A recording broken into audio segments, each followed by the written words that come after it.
మొదటి పత్రిక 6వ వచనము. ఎవరైనా చదవగలిగిన వారు కొంచెం గట్టిగా చదవండి. తెస్సలోనిక మొదటి పత్రిక 6వ అధ్యాయం.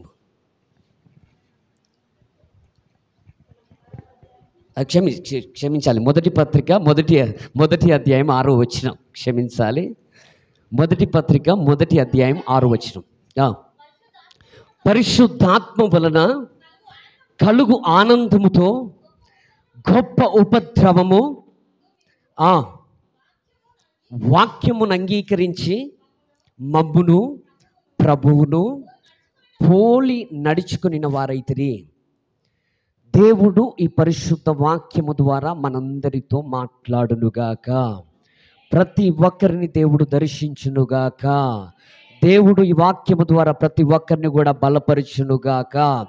చిన్న ప్రార్థన చేసుకొని వాక్యములోనికి వెళ్దాం. ప్రతి ఒక్కరితో కూడా దేవుడు మాట్లాడునట్లు కృపగల తండ్రి, దయగల మా రక్షక, నీకు స్తోత్రాలు వందనాలు చెల్లిస్తున్నాం. ఈ యొక్క వాక్యము ద్వారా ప్రభువా నాతో మాతో ప్రతి ఒక్కరితో కూడా మీరు మాట్లాడండి అయ్యా. నాలో మాలో ప్రభువా నీకు వేరుగా ఏవైనా ప్రభువా క్రియలు ఉన్నట్లయితే ఆ క్రియల నుండి మాకు విడుదల కలుగజేయమని ప్రార్థిస్తున్నాను అయ్యా. నన్ను మమ్మల్ని దర్శించండి అయ్యా, ఆదరించండి, ఓదార్చండి, బలపరచండి. నీ యొక్క వాక్యమందు మమ్మల్ని అందరినీ కూడా స్థిరపరచండి. ఏ ఒక్కరిలో కూడా తండ్రి వాక్యం వింటుండగా అవిధేయత నిద్రమత్తు ఉండకుండా, అవిధేయత నిద్రమత్తు యేసు నామములో తొలగిపోవునుగాక అయ్యా. మీరే ప్రతి ఒక్కరిని మీరు దర్శించి బలపరిచి ఆదియందుని యొక్క వాక్కు ద్వారా ఏ విధంగానైతే సృష్టిని కలగజేశారో ఈ దినాన ప్రతి ఒక్కరిలో నూతన సృష్టిని కలగజేయమని యేసు నామమున అడిగి వేడుకొనిచున్నాము తండ్రి, ఆమేన్. దేవుని పరిశుద్ధ నామానికి స్తోత్రములు. ప్రియులారా, ఈ యొక్క వాక్య భాగమును కనుక మనం గమనించినట్లయితే ఈ వాక్య భాగములో అనేక సంగతులను దేవుడు తెలియజేస్తున్నాడు. ఇందాక అన్న చెప్పారు, అన్న చెప్పిన మాటల నుండే ప్రేరేపితున్నాయి. అక్కడ కూర్చొని అన్న ఇందాక మాట్లాడుతున్నప్పుడు ఏం చెప్పాలో అర్థం కాల, ఆ మాటలను బట్టే ప్రేరేపణ వచ్చేసి ఈ వాక్యాన్ని తీసుకోవడం జరిగింది.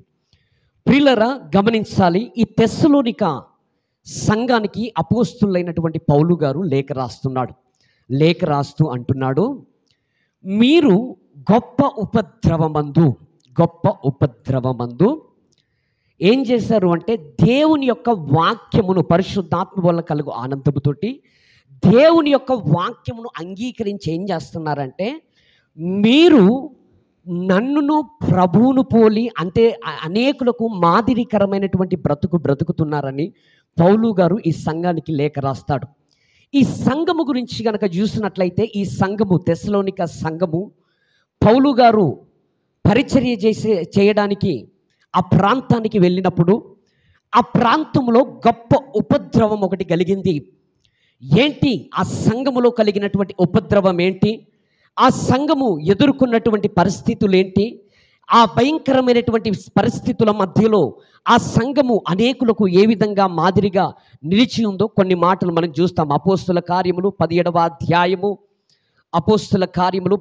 అధ్యాయము కనుక చూసినట్లయితే అక్కడ అపోస్తులైన పౌలు గారు ప్రభు యొక్క సువార్తను ప్రకటిస్తూ తెస్సలోనిక అనేటువంటి ప్రాంతానికి వస్తారు. 17వ అధ్యాయము 1వ వచనం నుంచి చదవండి.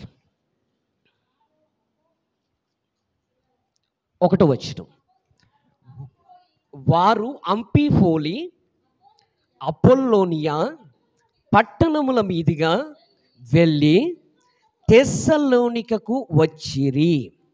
అక్కడ యూదుల సమాజ మందిరం ఒకటి ఉండెను కనుక పౌలు తన వాడుక చొప్పున సమాజపు వారి యొద్దకు వెళ్ళి క్రీస్తు శ్రమపడి మృతులలో నుండి లేచుట ఆవశ్యకమని నేను మీకు ప్రచురము చేయు యేసే క్రీస్తై ఉన్నాడనియు లేఖనముల నుండి దృష్టాంతములనెత్తి విప్పి చెప్పుచు వారితో 3 విశ్రాంతి దినములు తర్కించుచుండెను. ప్రియులారా, ఈ యొక్క వాక్య భాగమును గనక మనం ఆలోచన చేసినట్లయితే అపోస్తులుడైనటువంటి పౌలు గారు తెస్సలోనిక అనేటువంటి ప్రాంతానికి వచ్చారు ప్రభు యొక్క సువార్తను చేస్తూ. యేసే రక్షకుడు, యేసే దేవుడు అని అనేక ప్రాంతాలలో పౌలు గారు రక్షణ సువార్తను ప్రకటిస్తూ ఈ తెస్సలోనిక అనేటువంటి ప్రాంతానికి వచ్చినప్పుడు అక్కడ యూదుల సమాజ మందిరం ఒకటి ఉంది. ఆ సమాజ మందిరంలోనికి వెళ్ళి యూదులు యెహోవాను ఆరాధిస్తారు. ఈ యూదులకు యేసు ప్రభు దేవుడు అని యూదులు నమ్మరు. వాళ్ళు యెహోవాను మాత్రమే దేవునిగా అంగీకరిస్తారు. వాళ్ళ దృష్టిలో యేసు ప్రభు కేవలం మానవుడు అనేటువంటి భావనతోటి వారు ఉంటారు. అయితే ఈ యొక్క యూదుల మధ్యలోనికి ఈ యొక్క అపోస్తులైనటువంటి పౌలు గారు వెళ్ళి యేసు ప్రభు యొక్క సువార్తను తెలియజేస్తా అంటున్నాడు. ఏమని అంటే, యేసు క్రీస్తు ప్రభు ఆయన నిజమైనటువంటి రక్షకుడు, ఆయన పరలోకము నుండి కిందికి దిగి వచ్చినటువంటి దేవుడై ఉన్నాడు, ఆయన మనందరి పాపముల నిమిత్తం ఆయన సిలువకెక్కి మరణించి 3వ దినాన తిరిగి లేచాడు అని ఆయన గురించి అనేక ప్రవచనాలు గతంలో ప్రవక్తలు, యెషయా ప్రవక్త గారు కానీ, ఇర్మియా గారు కానీ, జకర్యా గారు కానీ, ఇలా అనేక మంది ప్రవక్తలు మాట్లాడినటువంటి మాటలను తీసుకొని ఈ మాటలు యేసు ప్రభు గురించే రాయబడ్డాయని ఆ మాటలను ఎత్తిపట్టి చెప్పి ఆ సమాజ మందిరంలో సువార్తను ప్రకటించారు అపోస్తులైనటువంటి పౌలు గారు. ఈ పౌలు గారు అక్కడ సువార్తను ప్రకటించిన తర్వాత ఆ ప్రాంతంలో ఉన్నటువంటి అనేకులు, గ్రీసు దేశస్థులు, ఆ యూదులు అనేకులు కూడా యేసుక్రీస్తు ప్రభు దేవుడు అని, ఆయన నిజమైనటువంటి రక్షకుడు అని, ఆయన ద్వారానే ఒక వ్యక్తి నీతిమంతునిగా తీర్చబడతాడు అని, ఆయన ద్వారానే ప్రతి ఒక్కరు కూడా పరలోక రాజ్యం చేర్చబడతారు అని అనేకులు విశ్వసించినట్టుగా రాయబడింది. అయితే ఈ తెస్సలోనిక ప్రాంతములో మొత్తానికైతే అద్భుతమైనటువంటి సువార్త జరిగింది. అద్భుతమైనటువంటి సువార్త జరిగిన తర్వాత అనేకులు మార్చబడతా ఉన్నారు. దినదినము సంఘము అభివృద్ధి పరచబడతా ఉంది. దినదినము అనేకులు కూడా యేసుక్రీస్తును రక్షకునిగా అంగీకరించి అభివృద్ధి పరచబడుతున్నప్పుడు సంఘముకు ఒక శ్రమ అనేది కలిగింది. పెరుగుతున్నప్పుడు గమనించాలి, సంఘము పెరుగుతున్నా, పరిచర్య పెరుగుతున్నా అపవాది అనేది ఊరుకోదు. ఎందుకు ఊరుకుంటుంది? క్రైస్తవులు పెరుగుతున్నప్పుడు అపవాది కోపమే కదా.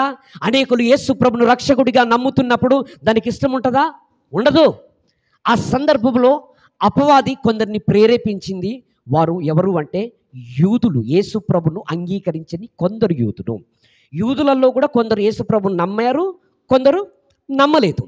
ఆ నమ్మని కొందరు యూదులు ఎవరైతే ఉన్నారో వాళ్ళు వచ్చి ఏం చేశారంటే గొడవను సృష్టించాలని ప్రయత్నం చేశారు. ఆ రోజుల్లో పౌలు గారు తెస్సలోనిక ప్రాంతంలో సువార్త చేస్తున్నప్పుడు పౌలు గారిని ఒక కుటుంబము చేరదీసిందండి. ఆ కుటుంబం ఎవరు అంటే యాసోను కుటుంబం. ఆయన పేరు యాసోను. ఒకసారి ఆయన గురించి కూడా కింద ఉంటుంది, ఒకసారి చదవరా. అయితే యాసోనును, చాలు ఇక్కడ గమనించండి, ఈ యాసోను అనేటువంటి వ్యక్తి ఉన్నారు కదా, ఈ యాసోను అనేటువంటి వ్యక్తి ఎవరైతే ఉన్నారో ఈయన పౌలు గారికి పరిచర్య చేసేటువంటి వాడు.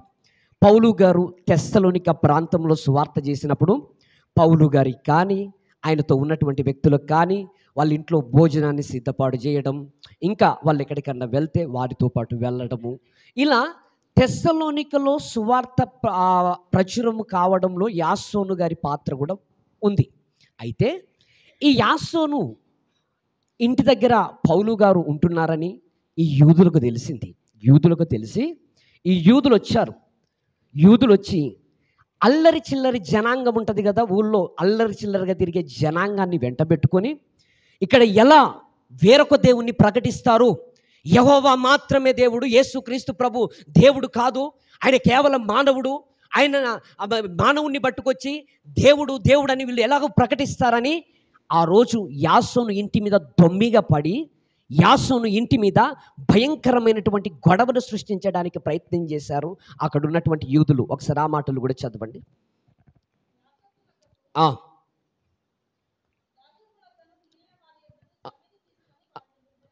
రైట్, ఇక్కడ గమనించండి. దానికన్నా ముందు ఒక మాట ఉంటుంది, ఏమనంటే అల్లరి చిల్లరి జనాంగాన్ని వెంటబెట్టినట్టుగా. చూడండి, అల్లరి మోకలు అదే అధ్యాయంలో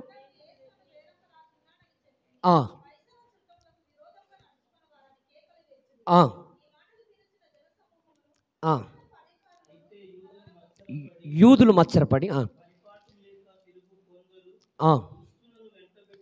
ఆ, ఉమ్, ఉమ్. రైట్. ఇక్కడ గమనించండి, ఇక్కడ రాయబడింది ఏమని అంటే ఈ యొక్క యాసోను ఇంటి మీదకి వచ్చారు. ఎవరు? ఎల్లరి చిల్లరి జనాంగము, యూదులు ఇద్దరు వచ్చేసి ఈ గొడవ సృష్టించాలి, పౌలు గారు ఇక్కడ ఉండొద్దు, ఈ ప్రాంతంలో పౌలు గారు ఉన్నట్లయితే సువార్త ప్రకటింపబడుతుంది, అనేకులు యేసు ప్రభుని సొంత రక్షకునిగా అంగీకరిస్తారు, కాబట్టి ఈ పౌలు ఉండొద్దు, పౌలును ఎటు చేసి ఇక్కడ నుండి వెళ్ళగొట్టాలి అని అక్కడ ఉన్నటువంటి అల్లరి చిల్లరి జనాంగం వచ్చేసి భయంకరమైనటువంటి గొడవలు సృష్టించారు. ఆ రోజు ఆ రాత్రి యాసోను ఇంటి మీద పడి భయంకరమైనటువంటి గొడవలు సృష్టిస్తున్నప్పుడు అక్కడ ఆ కుటుంబం అంతా కూడా భయాందోళనకు గురయ్యేటువంటి సమయం అది. ఆ సందర్భంలో ఏం చేశారో తెలుసా? పౌలు గారు శీలను అక్కడ కనబల్లా, వాళ్ళిద్దరూ ఎక్కడో దాచిపెట్టారు. ఆ సందర్భంలో వాళ్ళిద్దరూ అక్కడ లేరు, అలాగే పౌలుతో ఉన్నటువంటి తిమోతి గారు కూడా అక్కడ లేరు. అప్పుడు యాసోను ఇంటి వారి దగ్గర జామీను పత్రాలు రాయించుకున్నారు. జామీను తీసుకొని ఇంకొకసారి గనక ఈ పౌలును మీ ఇంట్లో చేర్చుకున్నారా బాగోదు, ఒకవేళ కనుక మీరు చేర్చుకున్నారంటే మాత్రము మీరు ఉండరు అని వార్నింగ్ ఇచ్చేసి ఆ రాత్రి జామీను వాళ్ళ దగ్గర నుంచి తీసుకొని వాళ్ళను విడిచిపెట్టారు. ఆ తర్వాత పౌలు గారు ఇక్కడ ఉండడం క్షేమము కాదు, పౌలు గారు ఇక్కడ ఉంటే ఖచ్చితంగా ఆయనకి ఏదో ఒక ప్రమాదం ఎదురవుతుంది కనుక అయ్యా మీరు ఇక్కడ ఉండొద్దు, పలాని ప్రాంతానికి వెళ్ళండి, వేరొక ప్రాంతానికి వెళ్ళండి అన్నప్పుడు ఈ పౌలు గారు అక్కడ నుండి బెరాయా అనేటువంటి ప్రాంతానికి వెళ్ళాడు. బెరాయా అనేటువంటి ప్రాంతానికి వెళ్ళిన తర్వాత కూడా పౌలు గారికి కొన్ని ఆటంకాలు ఎదురవుతాయి. ఆ తర్వాత ఆయన కొరంతి ప్రాంతానికి వెళ్తాడు. ఈలోపు పౌలు గారికి పౌలు గారు ఒక్కడు మాత్రమే ఆ ప్రాంతానికి వెళ్ళాడు. శీలా తిమోతి ఇద్దరు తెస్సలోనికలోనే ఉన్నారు. తెస్సలోనికలో ఉన్న తర్వాత ఆ రోజు ఇక పౌలు గారు పోయిన కాడ నుండి కూడా పౌలు గారి ఆలోచనలన్నీ కూడా సంఘం మీదనే. ఎందుకు అంటే పౌలు గారు ఆ సంఘములో ఒక 10 సంవత్సరాల పరిచర్య చేయలే, 20 సంవత్సరాల పరిచర్య చేయలే. ఎన్ని రోజులు పరిచర్య చేశారు తెలుసా? 3 విశ్రాంతి దినాలంటే ఎన్ని వారాలు? 3 వారాల సేవ.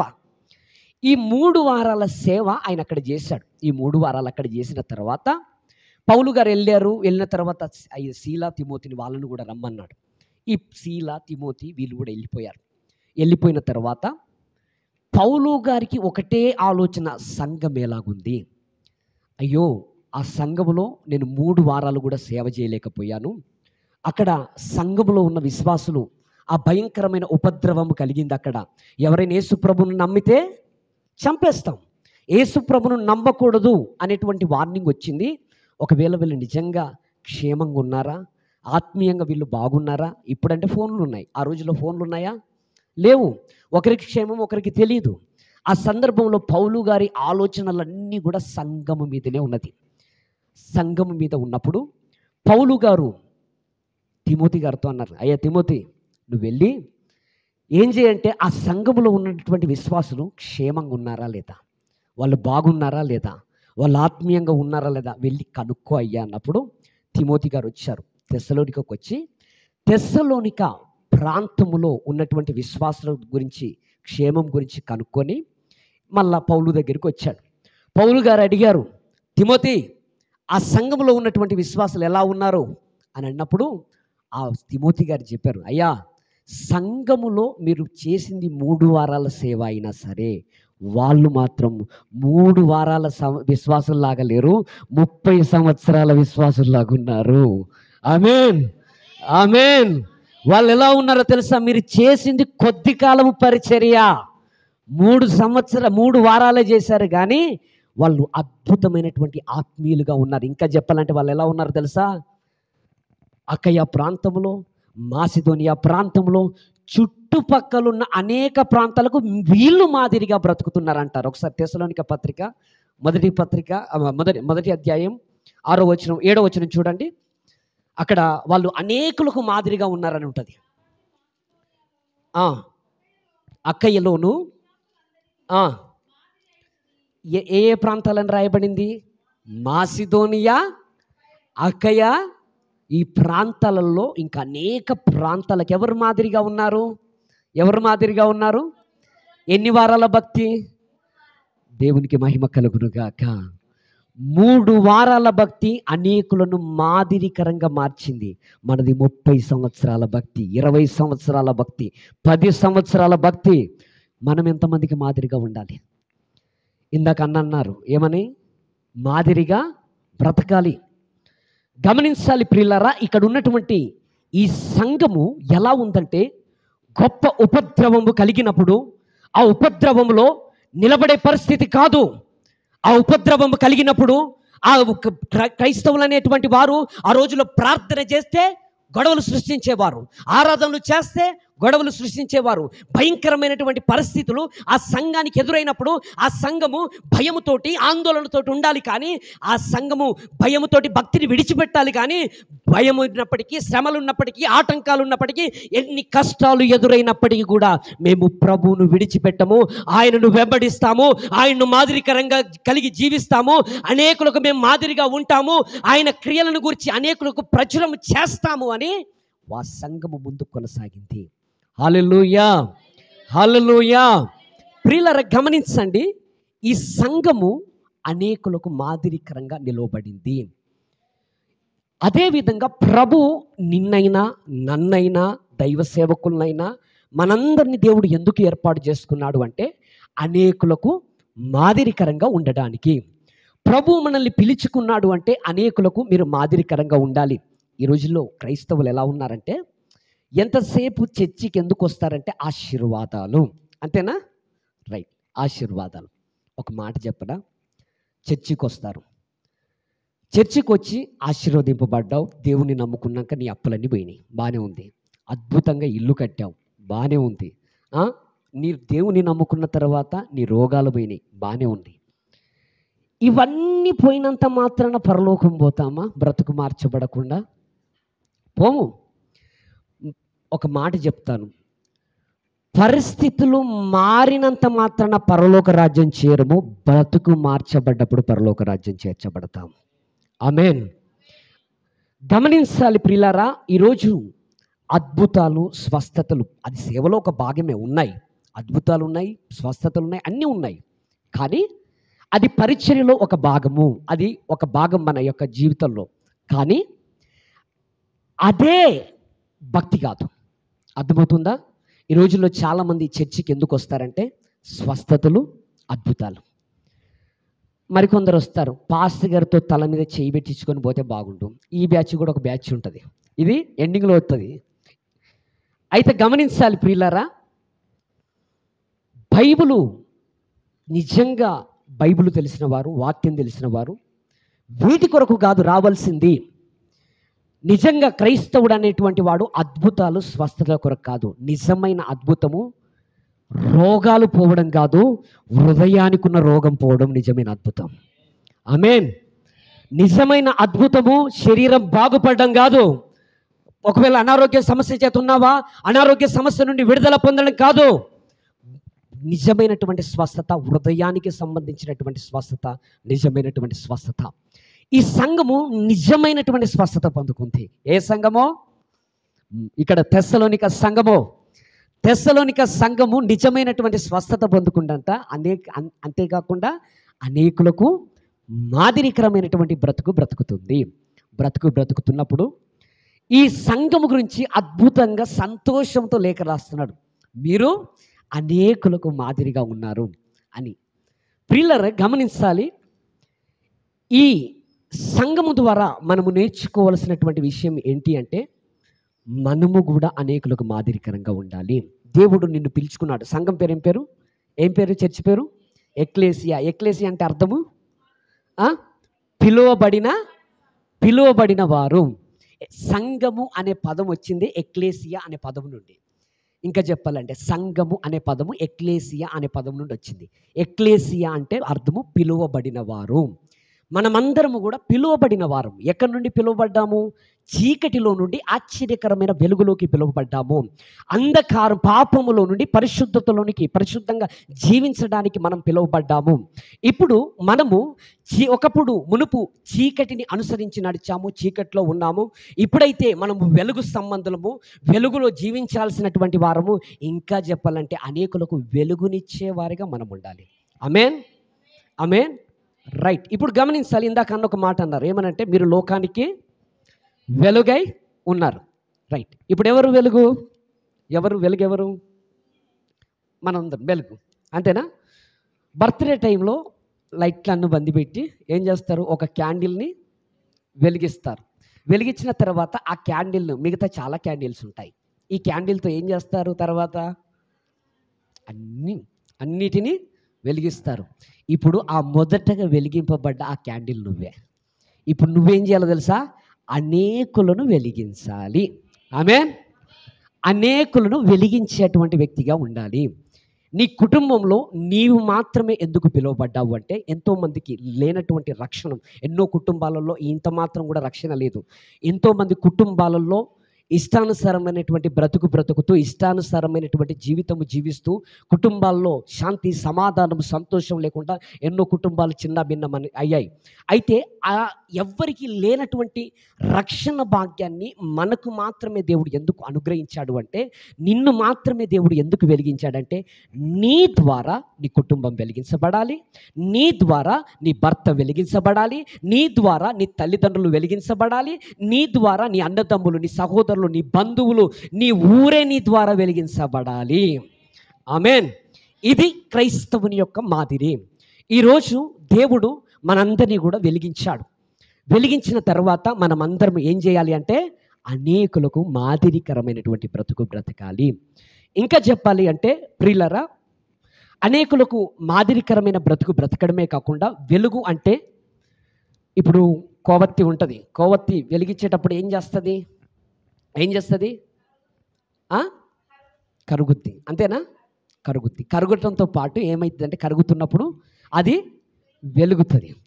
ఇంకా చెప్పాలంటే, నీవు మోకాళ్ళ అనుభవంలో ఎంతలా కరిగితే నీ కుటుంబానికి, నీ సంఘానికి, నీ ఊరుకు అంత వెలుగు వస్తుంది. ఆమేన్.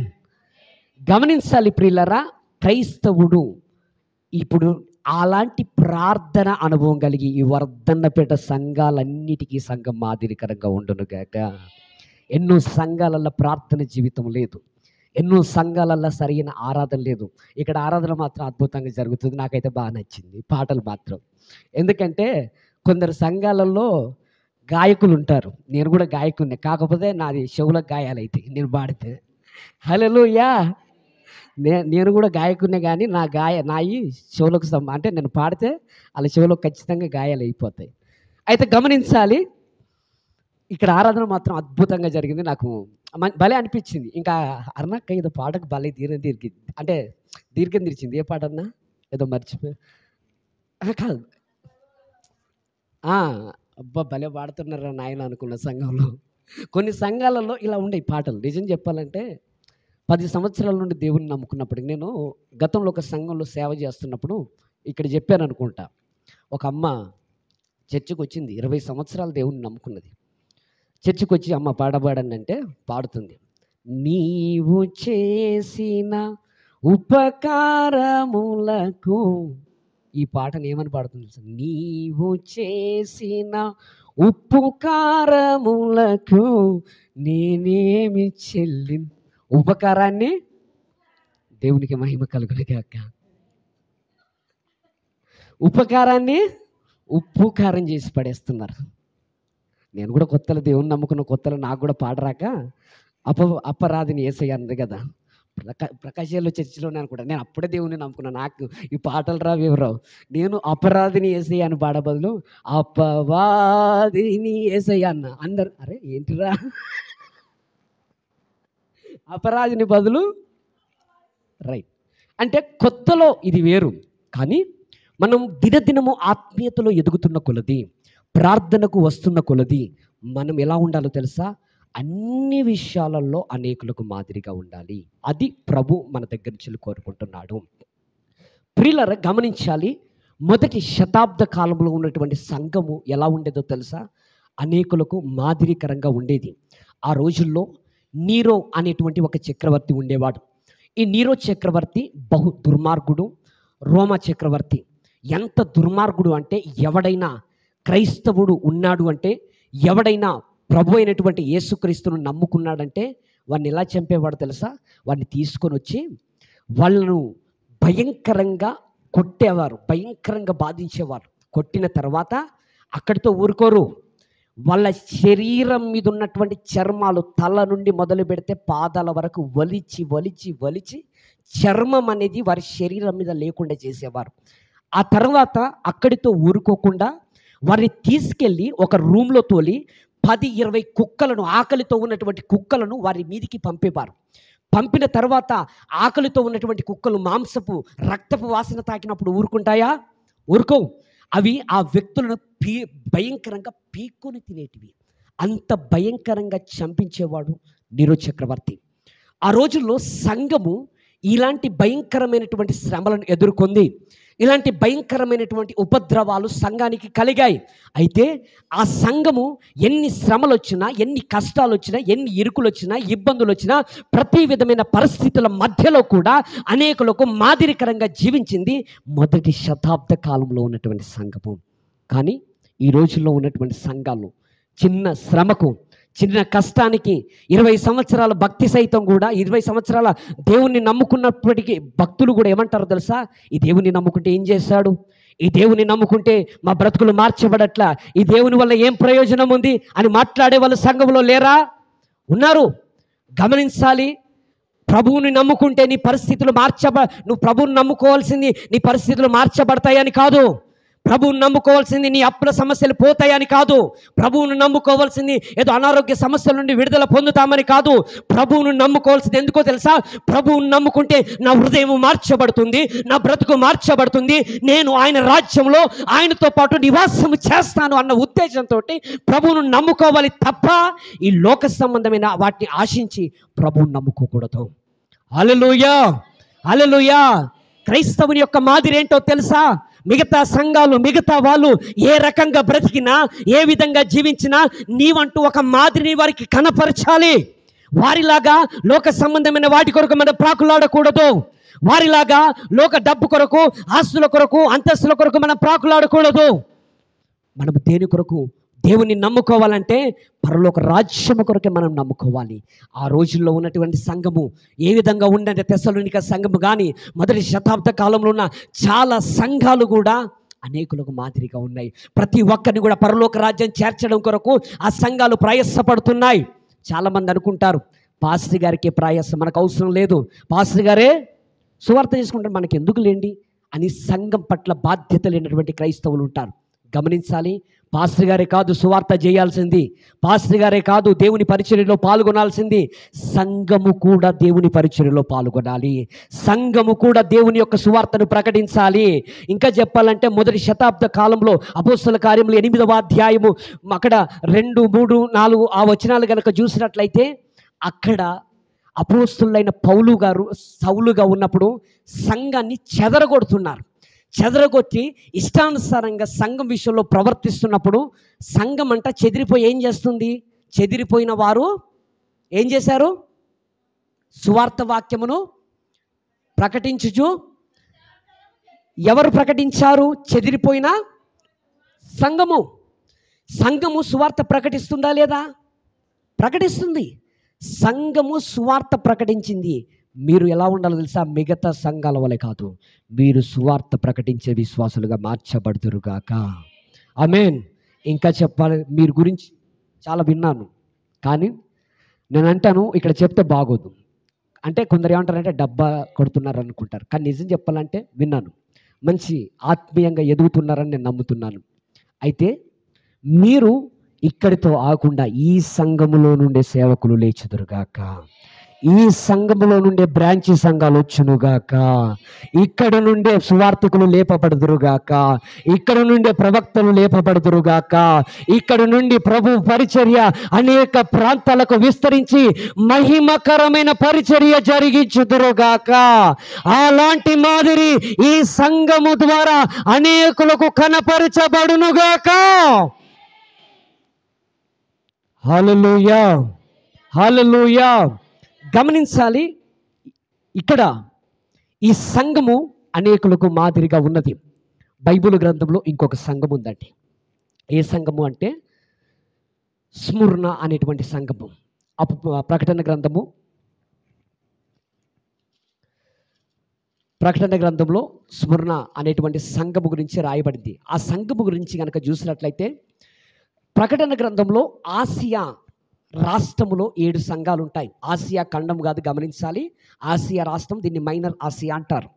ఈ మైనర్ ఆసియాలో పౌలు గారు పరిచర్య చేస్తున్నప్పుడు అక్కడ 7 సంఘాలు ఉన్నాయి. ఆ సంఘాలలో అందులో ఒక్కొక్క సంఘముకు ఆ సంఘములో ఉన్నటువంటి లోపాలు ప్రభు తెలియజేస్తున్నాడు. అయితే ఈ స్ముర్ణ సంఘము గురించి కొన్ని మాటలు మాట్లాడతాడు. 2వ అధ్యాయం 8వ వచనం.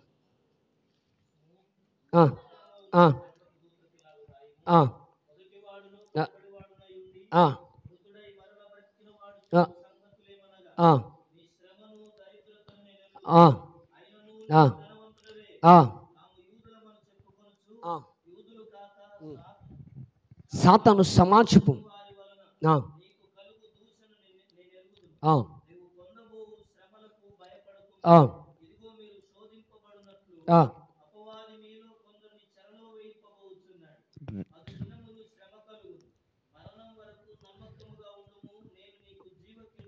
చాలు.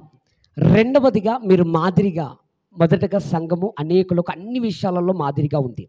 మీరు మాదిరిగా ఉండవలసినటువంటి వాటిలలో నమ్మకము అనేది చాలా ప్రాముఖ్యం. ఏంటి? నమ్మకము. ఈ సంఘము గురించి కనుక మనం చూసినట్లయితే ఈ స్ముర్ణ అనేటువంటి సంఘములో కూడా యూదుల వలన కొన్ని శ్రమలు కలిగాయి. యూదుల ద్వారా. ఆ రోజుల్లో యూదులు అనేవాళ్ళు బహు దుర్మార్గంగా సంఘం విషయంలో ప్రవర్తించేవారు. ఇంకా చెప్పాలంటే ఈ రోజు వరకు కూడా యూదులు యేసుప్రభుని దేవుడని నమ్మరు. యూదులు వాళ్ళు, ఇంకా మనమే యేసుప్రభుని దేవుడని నమ్ముతాం కానీ యూదులు నమ్మరు. ఇంకా అక్కడ కొన్ని మదర్ తెరెసా ఫౌండేషన్ వాళ్ళకి సంబంధించిన సంస్థలు ఉన్నప్పుడు వాళ్ళు యేసుప్రభును దేవుడిగా నమ్మితే వీళ్ళు ఏం చేస్తారు తెలుసా? యూదులు ఎగతాళి చేస్తారు యేసుప్రభుని నమ్మినందుకు. అయితే ఇక్కడ యూదుల వలన శ్రమలు కలుగుతున్నాయి. శ్రమలు కలుగుతున్నప్పటికీ ఆ సంఘము గురించి ఎందుకంటే ఈ ఆసియాలో 7 సంఘాలు ఉంటాయి. 7 సంఘాలలో కూడా ఇవన్నీ కూడా దగ్గర ప్రాంతాలలో ఉంటాయి. అప్పటికి ఎఫెసు సంఘం ఉంది. ఎఫెసు సంఘంలో సంఘ కాపరిగా ఎక్కువ తిమోతి గారు పనిచేశారు. తిమోతి గారు కూడా అప్పటికి ప్రకటన గ్రంథం రాసే టైంకి తిమోతి గారు కూడా చనిపోయారు. ఇంకా చెప్పాలంటే పౌలు గారు చనిపోయారు, పేతురు అందరూ కూడా చనిపోయారు. ఒక మిగిలింది శిష్యుడైనటువంటి యోహాను గారు మాత్రమే. ఈ యోహాను గారు ఈ సంఘాలను, తిమోతి గారు చనిపోయిన తర్వాత, పౌలు గారు చనిపోయిన తర్వాత ఈ సంఘాలన్నిటిని యొక్క బాధ్యతలు యోహాను గారు తీసుకున్నారు. యోహాను గారు తీసుకుని ఆ టైంలో యోహాను గారు ఈ సంఘానికి లేఖ రాస్తున్నారు. ఏమని అంటే, మీకు శ్రమలు కలగబోతాయి. ఏంటి? శ్రమలు కలుగుతాయి. క్రైస్తవుడు అన్నాక చాలామంది ఏం మాట్లాడతారంటే, క్రైస్తవులు కదా, దేవుని నమ్ముకున్నారు కదా, శ్రమలు ఎందుకు వస్తాయి మీకు అని అంటారు. ఒక మాట చెప్తాను, ఇంకా చెప్పాలంటే క్రైస్తవునికే శ్రమలు వస్తాయి. దేవుణ్ణి నమ్మినందుకే కదా దానియేలు సింహభవనంలో వేయబడింది.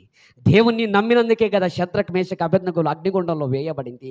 దేవుణ్ణి నమ్మినోడికే శ్రమలు వస్తాయి. కొందరు క్రైస్తవులు ఉంటారండి, ఎలాంటి వాళ్ళు అంటే వచ్చి దేవుని నమ్ముకున్నామండి, మాకు ఏ శ్రమ లేదు, ఏ కష్టం లేదు. కష్టాలు శ్రమలు లేవంటే నీ భక్తి లేదో లోపం ఉన్నది బరబ్బరి అని మనం చూసినట్లయితే అంబానీ ఉన్నాడు. దేవుని నమ్ముకున్నాడా లేదా? నమ్ముకోలే, కానీ సుఖంగా బతుకుతున్నాడు. దేవునికి స్తోత్రం కలుగును గాక. నమ్ముకున్నాడు, కష్టాలు వస్తాయి. కనుక ఒక విషయం తెలుసా, కష్టాలు వచ్చినా ఆ కష్టాలలో ప్రభువు నీకు తోడుగా ఉంటాడు.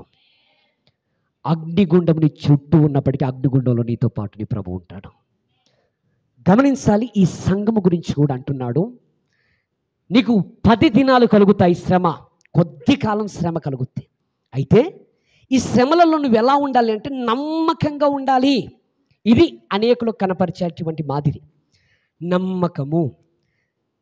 ఇక్కడ ఉన్న వాళ్ళు ఎంతమంది యేసు ప్రభువుని నమ్ముతున్నారు? అందరు నమ్ముతున్నారా లేదా? రైట్. ఇక్కడ ఉన్న వారిని ఎంతమందిని యేసు ప్రభువు నమ్ముతున్నాడు? ఇప్పుడు నేను చెప్పింది అర్థమైందా మీకు? మీరందరూ యేసు ప్రభుని మీరు నమ్ముతున్నారు. మిమ్మల్ని దేవుడు నమ్ముతున్నాడా? మనము దేవుణ్ణి నమ్మడం గొప్ప విషయం కాదు. తాగుబోతాడు కూడా యేసు ప్రభు దేవుడే అంటాడు. ఇంకా తాగుబోతానికి మైకిస్తే బ్రహ్మాండంగా పాటలు పాడతాడు. పాడాలా? పాడతాడు. అందరూ దేవుణ్ణి నమ్ముతారు. దేవుణ్ణి నమ్మడం గొప్ప విషయం కాదు, దేవుడు మనల్ని నమ్ముతున్నాడా లేదా అనేది గొప్ప విషయం. ఒక మాట చెప్పాలంటే మోషే గారు ఉన్నారు. మోషే గారు దేవుని నమ్మడం కాదు, మోషేను దేవుడు నమ్ముతున్నాడు. మోషే నా ఇల్లంతటిలో నమ్మకస్తుడు. మోషే గారు చూడండి ఎంత అద్భుతమైన సాక్ష్యం పొందాడు. మనం నమ్మడం గొప్ప విషయం కాదండి. మనం క్రమం తప్పకుండా ప్రతి ఆదివారం చర్చికి వస్తాం, బైబిల్ పట్టుకొని వస్తాం. ఇదే బైబిల్ ఆదివారం దాటంగానే టీవీ పక్కన సెల్ఫ్లో ఉంటుంది. ఉంటుందా ఉండదా? టీవీ పక్కనే ఉంటుంది. ఇంకా చెప్పాలంటే ఆదివారం కొంగులు తల మీదకి వస్తాయి, ఇంటి బొంగన నడి మీదకి వచ్చి భర్తలను కొట్టే భార్యలు లేరంటారా సంఘంలో? ఉన్నారు. ఇంకా చెప్పాలంటే భార్యలు మరీ దారుణంగా తయారైపోయారు క్రైస్తవ్యంలో. సొంత తమ్ముని పిలిచినట్లే అరే అని పిలిచేటువంటి భార్యలు లేరా? ఏ వరుసకు చేసుకున్నదో తల్లి అసలు అర్థం కాదు. ఇంకా సొంత తమ్ముని కూడా అలాగూ పిలువరు. ఇది కాదు క్రైస్తవుని యొక్క మాదిరి. క్రైస్తవుని యొక్క మాదిరి ఏంటో తెలుసా? భర్తలను కూడా ఎలా పిలవాలి? శారా ఏమన్నది? యజమానుడా అని పిలిచింది. అది క్రైస్తవుల యొక్క మాదిరి. ఇక గమనించాలి ప్రియులారా, క్రైస్తవుడు అనేవాడు మాదిరిగా ఉన్నప్పుడు దేవుడు నిన్ను నమ్ముతాడు. ఆమేన్. అన్ని విషయాలలో నమ్మకత్వాన్ని చూపించాలి. మనుషులు ఉన్నప్పుడు ఒకలాగుండి మనుషులు లేనప్పుడు ఒకలా కాదు. సమాజపు ముందు నీ భర్తకు రెస్పెక్ట్ ఇచ్చి సమాజం పోయిన తర్వాత ఇంట్లో పోయినాక అది కాదు. నీవు అనేకులకు ఎలా ఉండాలో అంటే అనేకుల దగ్గర ఎలా ఉన్నావో ఇంట్లో అలాగే ఉండాలి. మోషే గారు నా ఇల్లంతటిలో నమ్మకమైనవాడు. ఇల్లు అనగానే ఇంట్లో ఎన్ని రూములు ఉంటాయి సహజంగా? కిచెన్, ఇంకా డబుల్ బెడ్ అండ్ ఒక 2 బెడ్రూమ్లు వేసుకుందాం, హాల్ వేసుకుందాం. ఆయన ఇల్లంతటిలో నమ్మకమైన వాడు. కిచెన్లో ఉన్న ఒకేలాగున్నాడు, బెడ్రూమ్లో ఉన్న ఒకేలాగున్నాడు, హాల్లో ఉన్న ఒకేలాగున్నాడు. ఆయన ఎక్కడున్నా ఒకేలాగున్నాడు. మనము కూడా ఎక్కడున్నా ఒకేలాగుండాలి. ఆమేన్, ఆమేన్. ఇంకా చెప్పాలంటే 10 మందిలో ఉన్నప్పుడు ఉన్న మనము కాదు, ఒంటరిగా ఉన్నప్పుడు ఉన్న మనమే అసలైన మనం. కాబట్టి గమనించాలి ప్రియులారా, మనము నమ్మకంగా ఉండాలి అని ప్రభు ఇక్కడ కోరుకుంటున్నాడు. ఈ సంఘము ఇక్కడ ఎలా ఉందంటే, ఈ సంఘముకు పౌలు గారు అక్కడ యోహాను గారు రాస్తున్నారు, నీకు 10 దినాలు శ్రమ కలగబోతుంది. ఈ శ్రమలలో నీవు ఎలా ఉండాలి అంటే నమ్మకంగా ఉండు. శ్రమలు రావు అని అంటే క్రైస్తవుడే కాదు. శ్రమలు ఖచ్చితంగా వస్తాయి, రావాలి. ఇంకా చెప్పాలంటే శ్రమలు కలుగుట మనకు మేలు, శ్రమలు కలగటం మనకు ఆశీర్వాదము. కొన్ని సందర్భాలలో మనల్ని హింసించే వాళ్ళు బయట ఉంటారా లేదా? దేవుని నమ్ముకున్నందుకు బాధించే వాళ్ళు ఉంటారా లేదా? ఇంకో మాట చెప్పాలంటే బైబిల్ చెప్తుంది, ఒకవేళ వాళ్ళు మనల్ని హింసిస్తే బైబిల్ అంటుంది, ఆ నీతి నిమిత్తం హింసింపబడేవారు ధన్యులు, పరలోక రాజ్యం. హింసలు పడటందా? పరలోక రాజ్యం పడనుందా? ఇప్పుడు పడితే పరలోక రాజ్యం, పెట్టేటోడు ఇంకా మనకు మేలు చేస్తాడు. దేవునికి మహిమ. ఆమేన్. వాడు బాధ పెట్టేటోడు ఇంకా మనకి రోజుకు దండం పెట్టాలి. ఆమేన్. గమనించాలి ప్రియులారా, ఇది ఇక్కడ మనము ఈ శ్రమలు కలుగుతాయి. ఈ కలిగినప్పుడు ఎలా ఉండాలి తెలుసా? నమ్మకత్వాన్ని కనపరచాలి. శ్రమలు లేనప్పుడు దేవుడు నాకు మేలు చేశాడు, శ్రమలు లేనప్పుడు దేవుడు నా జీవితంలో కార్యాలు చేశాడని చెప్పడం గొప్ప విషయం కాదు. శ్రమలు కలిగినప్పుడు కూడా ఇదే సాక్ష్యాన్ని ఇవ్వాలి. ఇదే సాక్ష్యాన్ని మనం ఇస్తున్నప్పుడే మనం అనేకులకు కనపరిచేటువంటి మాదిరిగా ఉంటాయి. ఈ రోజుల్లో చాలా సంఘాలు చూసినట్లయితే వాళ్ళ సాక్ష్యాలు మారిపోతున్నాయి. ఒకసారి ఒకలాగుంటారు, దేవుణ్ణి గణపరుస్తారు, మరొక రోజు దేవుణ్ణి దూషిస్తారు. ఇప్పుడు గమనిస్తే మనము ఆ వ్యక్తుల్లాగా ఉండకూడదు. మనం అన్ని విషయాలలో నమ్మకంగా ఉండాలి, ఎక్కడున్నా ఒకేలాగా ఉండాలి. ఈ సంఘము గురించి నీకు 10 దినాలు శ్రమ కలుగుంది, నమ్మకంగా ఉండు, నేను నీకు జీవ కిరీటం ఇవ్వబోతున్నాను. ఇంకొక సంఘము కూడా ఉంది బైబిల్లో. ఆ సంఘము లవోదికియా అనేటువంటి సంఘము. ఆ సంఘం గురించి ప్రభు రాయిస్తాడు. ఏమని రాయిస్తాడు అంటే, ఒకసారి లవోదికియా సంఘము ప్రకటన గ్రంథంలో కొన్ని మాటలు రాయబడతాయి. ఆ సంఘము నులివెచ్చని స్థితిలో ఉంది. నులివెచ్చని బ్రతుకుతుంది. బ్రతుకుతున్నప్పుడు నీవు చల్లగానైన నుండు. 3వ అధ్యాయము 15 అనుకుంటా, చూడండి. ఆ, ఆ, ఆ, ఆ, ఆ, ఆ, ఆ.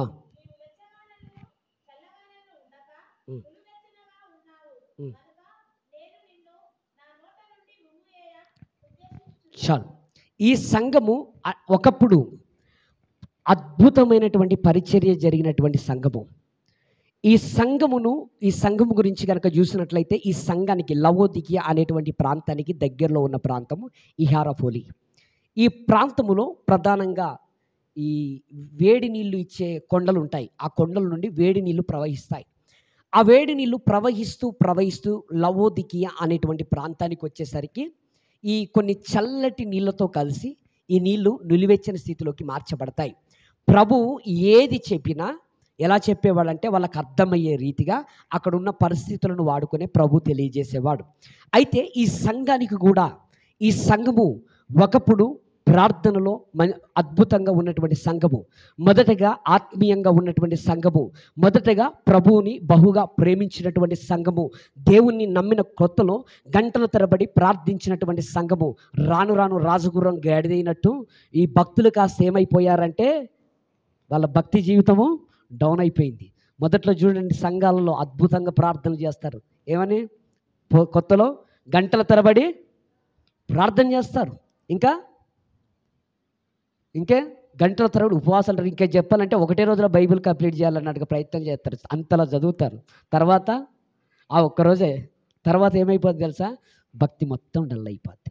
గమనించాలి, ఈ సంఘము ఎలా ఉందో తెలుసా? నులివెచ్చని స్థితిలో ఉన్నప్పుడు, సంఘమా నువ్వు నిలువెచ్చని స్థితిలో ఉండొద్దు. నువ్వు నిలువెచ్చని స్థితిలో కనుక ఉన్నట్లయితే నిన్ను నా నోటి నుండి ఉమ్మివేస్తాను అని దేవుడు ఆ సంఘానికి ఒక హెచ్చరిక పంపాడు. ప్రియులారా, ఈ సంఘానికి హెచ్చరిక పంపిన తర్వాత ఈ సంఘము గురించి నువ్వు మార్చుకోకపోతే మాత్రము ఖచ్చితంగా నా ఉగ్రతకు నువ్వు ఫాలో అవుతావు, నా శిక్షను నువ్వు అనుభవిస్తావు. దేవుడు ఇలాంటి హెచ్చరికలు మనకు కూడా ఎన్నోసార్లు పంపాడు. మనము కూడా కొన్ని సందర్భాలలో అనేకులకు మాదిరికరంగా ఉండాల్సినటువంటి మనము, అనేకులకు దీవెనకరంగా ఉండాల్సినటువంటి మనము ఉండలేనటువంటి స్థితిలో ఉంటున్నాం. కొన్ని సందర్భాల్లో నేనైనా సరే, ఎవ్వరం పర్ఫెక్ట్ కాదు. భూమి మీద ఎవ్వరు కూడా పరిశుద్ధులు లేరు. ప్రభువు మాత్రమే పరిశుద్ధుడు, ప్రభువు మాత్రమే నీతిమంతుడు. ఎంత పెద్ద దైవ సేవకులైనా, ఎంత పెద్ద ప్రవక్తలైనా ప్రతి ఒక్కరిలో ఏదో ఒక లోపం ఉంటుంది. కానీ ప్రభు ఏం చెప్తా ఉన్నాడంటే, నీ బ్రతుకును ఒకే రోజు మార్చుకోలేవు, కానీ దినదినము మునుపు అంటే రోజు రోజుకి నీ భక్తి స్థితి ఎలా ఉండాలి తెలుసా? ఎదుగుతూ రోజు రోజుకి నువ్వు మార్చబడుతూ ముందుకెళ్ళాలి. అలా వెళుతూ అనేకులకు నీ మాదిరిని కనపరచాలి. ఈ సంఘము అలా లేదు. ఈ సంఘము లేనప్పుడు ఈ సంఘాన్ని దేవుడు హెచ్చరిస్తున్నాడు. ప్రియులారా, ఈరోజు నువ్వైనా నేనైనా ఈ యొక్క సంఘములాగా ఉండకుండా ఎలా ఉండాలి అంటే, తెస్సలోనిక సంఘములాగా మనం ఉండాలి. స్ముర్న సంఘంలాగా నమ్మకంగా ఉండాలి. నమ్మకంగా ఉన్నప్పుడు ఖచ్చితంగా మనకు జీవకిరీటం వస్తుంది. అలాంటి మాదిరిని కనపరచాలని ప్రభు పేరట మిమ్మల్ని అందరినీ మనవి చేస్తున్నాను. నేను చెప్పేది మీకు అందరికీ అర్థమవుతుందా? రీసౌండ్ వస్తుంది? ఏమైనా వ్యర్థమవుతుందా? లేదు కదా? రైట్. గమనించాలి, ఈ విధంగా మనం మాదిరిని కనపరిచినప్పుడు, ఈ విధంగా మాదిరిని కనపరుస్తూ మన యొక్క పరిచర్యలో ముందు కొనసాగాలి. మన యొక్క ఆత్మీయ జీవితంలో మనం ముందు కొనసాగాలి. అయితే కొన్ని సందర్భాలలో లోకంలో ఉన్నటువంటి వాళ్ళు మనం అనేకులకు మాదిరికరంగా జీవించాలి అనుకున్నప్పటికీ కూడా కొందరు వచ్చి జీవించకుండా ఆటంకపరిచే వాళ్ళు ఉంటారు. మన దినాన్న ఒక చోట బొడ్రా ఎత్తుకున్నారు. ఒక ఊళ్ళో బొడ్రా ఎత్తుకున్నప్పుడు సహజంగా క్రైస్తవులు బొడ్రాయి కాడికి వెళ్ళవద్దా? ఇక్కడ ఆ ఊర్లో ఉన్న వాళ్ళు ఎలా ఉన్నారంటే, బొడ్రాయి అనేది ఊరుకు అంటారు, అది అక్కడ ఊరుకు అంటే దానివల్ల మంచి జరుగుద్ది అని. ఎందుకంటే ఊరు మీద ఉన్న చీడంతా కూడా దాని మీద పోతుందని బొడ్రాయి అనేది నిలబెడతారు. బొడ్రాయిని ఎక్కడ నిలబెడతారు? నిలబెట్టేటప్పుడు సహజంగా ఎక్కడ? ఇంకా చెప్పాలంటే బొడ్రాయి అనే పదంలోనే ఉంది. బొడ్డు అంటే ఎక్కడుంటది? మధ్యలో ఉంటుంది. ఓకేనా? మధ్యస్థంలో ఉండే రాయి బొడ్రాయి అంటే. ఈ బొడ్రాయి నిలబెట్టినప్పుడు వాళ్ళు అక్కడ ఉన్న సంఘం ఏం చేయాలి? అన్యుల్లాగా ఉండాలా? లేకపోతే మనం ప్రత్యేకంగా ఉండాలా? అన్యులు వాళ్ళందరూ కూడా ఇంటికో గొర్రెలు ఎత్తంది. మేము కూడా ఎంతో కొంత మాకు కూడా కావాలని సంఘం అందరు కలిసి ఇంకో గొర్రెని తెచ్చుకున్నారు. గొర్రెని తెచ్చుకొని వీళ్ళు కూడా వండుకున్నారు. ఒక మాట చెప్తాను, అప్పుడే వండుకోవాల్సిన అవసరం ఏముంది చెప్ప? నాకు అర్థం కాదు. ఇంకా వేరొక రోజు వండుకోనికి లేదా? రోజు ఉన్నది. ఇప్పుడు చూసే వాళ్ళకి ఎలా ఉంటుంది? ఈ చిన్న చిన్నయే కానీ ఈ చిన్న వాటి వలన మనం అనేకులకు మాదిరి కనపరచలేము. నేనంటాను, అనేకులకు మనము మాదిరిగా ఉండాలంటే మనలో ఒక ప్రత్యేకమైనటువంటి కోణం ఉండాలి. మనలో ఒక ప్రత్యేకత అనేది ఉండాలి. ఈ సంఘము తర్వాత వాళ్ళు ఏమన్నా తెలుసా? క్రైస్తవులు కూడా ఈ యొక్క సంఘం బట్టి పలానా ఊరోళ్ళు ఇలా జరుపుకున్నారన్న పేరు వెళ్ళిపోయింది. మొన్ననే ఒక 3 నెలల క్రితం జరిగిన సంఘటన. అయితే గమనించాలి, ఇలాంటివి ఉండకుండా లోకంలో ఉన్న అన్యుల వల్ల మనం ఉండొద్దని ప్రభు పేరట మనవి చేస్తున్నాను. ఎందుకంటే చివరిగా చెప్పి నేను ముగిస్తాను, టైం అయింది. చివరిగా చెప్పేసి నేను ఒక మాట చెప్పి ముగిస్తాను. ప్రియులారా, ఎందుకంటే క్రైస్తవ్యము అంటే, సంఘము అంటే ఈ రోజుల్లో చాలామందికి క్రైస్తవ్యం యొక్క విలువ అర్థం కావట్లే. మొన్న దైవ సేవకులు ప్రవీణ్ పగడాల గారు చనిపోయారు కదా. దేని కొరకు చనిపోయారు? చనిపోయింది వాస్తవానికి ప్రవీణ్ పగడాల గారు ఆ అన్నోళ్ళది నేను దాదాపుగా ఒక 7-8 సంవత్సరాలుగా ఆయన బుక్స్ చదువుతాను. ఆయన బుక్స్ ఒక 7-8 సంవత్సరాలుగా బాగా చదువుతాను. అయితే ఆయన ఇప్పుడు ప్రజెంట్ ఒక కేసు వేసాడని రీసెంట్గా, అది చనిపోయిన తర్వాత బయటపడింది. దాని వలన ఆయన్ని చంపేసి రకరకాలుగా క్రియేట్ చేశారు. నేను అడిగినాను, శాలిం రాజు గారి విషయంలో కూడా మల్లెపూల గురించి ఆయన ప్రసంగం చేస్తే దాన్ని ఏం తీసుకొచ్చారు? రచ్చ రచ్చ చేసి పడేసారు. అంటే క్రైస్తవ్యంకు భయంకరమైన శ్రమలు ఇప్పుడు ఎదురవుతున్నాయి. ఇప్పుడే ఇంత టెక్నాలజీ ఉండి ఇంకా మత స్వాతంత్ర పక్కున్న ఈ టైంలోనే ఇన్ని ఆటంకాలు ఉంటే, యూదుల వలన ఆ రోజుల్లో ఎన్ని ఆటంకాలు ఉండి ఉండవచ్చు? ఆ సంఘాలకు భయంకరమైన శ్రమలు ఎదురయ్యాయి.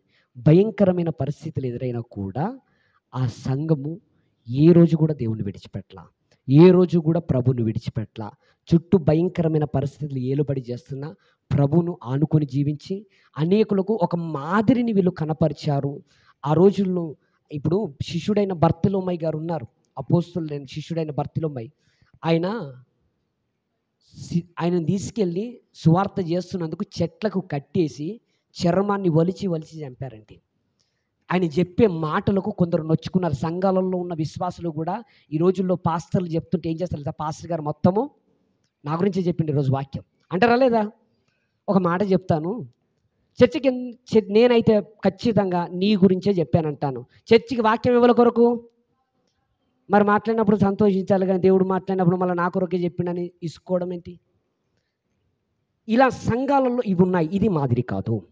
ఇంకా చెప్పాలంటే ఈ మాదిరి అనేది మనము ఈ సంఘాలలో, అంటే ఇలాంటి బయట ఇలాంటి సంఘాలు ఉన్నాయి కనుక ఆ సంఘాల వల్ల మనం ఉండకుండా మనము అనేకులకు మాదిరికరంగా ఉండాలి. దైవ సేవకుడు చెప్పే ప్రతి మాట కూడా నా గురించే చెప్పాడు, నాతోనే మాట్లాడాడు, ఇది నా కోసమే అని అనుకోవాలి. ఆ విధంగా దేవుని విషయంలో అంటే మనం అందరం కూడా ఒకవేళ ఏదైనా బలహీనతలు మనలో ఉన్నట్లయితే సరి చేసుకొని మనం పశ్చాత్తాపడి ముందుకెళ్ళాలి. ఎందుకంటే ఇప్పుడు రానున్న దినాలు భయంకరమైనటువంటి దినాలు కనుక క్రైస్తవ్యం ఎక్కడ కూడా సరిగా ఆరాధనలు జరిగే పరిస్థితులు లేవు. ఇప్పుడు కట్రాల్లో కూడా భయంకరమైన పక్కనే ఉంది ఊరు, అక్కడ కూడా బీజేపీ ఆర్ఎస్ఎస్ ఎన్ని కిలోమీటర్లు ఉంది? పక్కనే ఉంది. రానున్న దినాలలో ఇలాంటి ఆరాధనలు చేసుకునే అవకాశాలు కూడా ఉండకపోవచ్చు. ఇంకా చెప్పాలంటే నరేంద్ర మోడీ ప్రభుత్వం ఆదివారము ఆరాధనలు జరగకూడదని భవిష్యత్తులో ఆదివారము హాలిడేని తీసేసే ఆలోచనలో ఉన్నారు. కాబట్టి ఈ భయంకరమైన పరిస్థితుల మధ్యలో ఇంతకన్నా మించిన పరిస్థితులు రాబోతున్నాయి కనుక మనము బాగా ప్రార్థన చేయాలి, బాగా వాక్యాన్ని ధ్యానించాలి. ధ్యానించడమే కాకుండా మన బ్రతుకు ద్వారా అనేకులకు మాదిరి కనపరచాలి. ఒకవేళ మనం వెళ్ళి సువార్త చేసిన వాళ్ళు అనే మాట ఏంటంటే, సరే నీ బ్రతికే సక్కలేదు నువ్వు నాకు, కాబట్టి మనం అందరం కూడా మాదిరిని కనపరచాలని ప్రభు పేరట మిమ్మల్ని అందరినీ కూడా మనవి చేస్తూ దేవుడు ఈ కొద్ది మాటలు మన అందరి హృదయంలో ఇప్పుడు దయచేయునుగాక. ఆమేన్.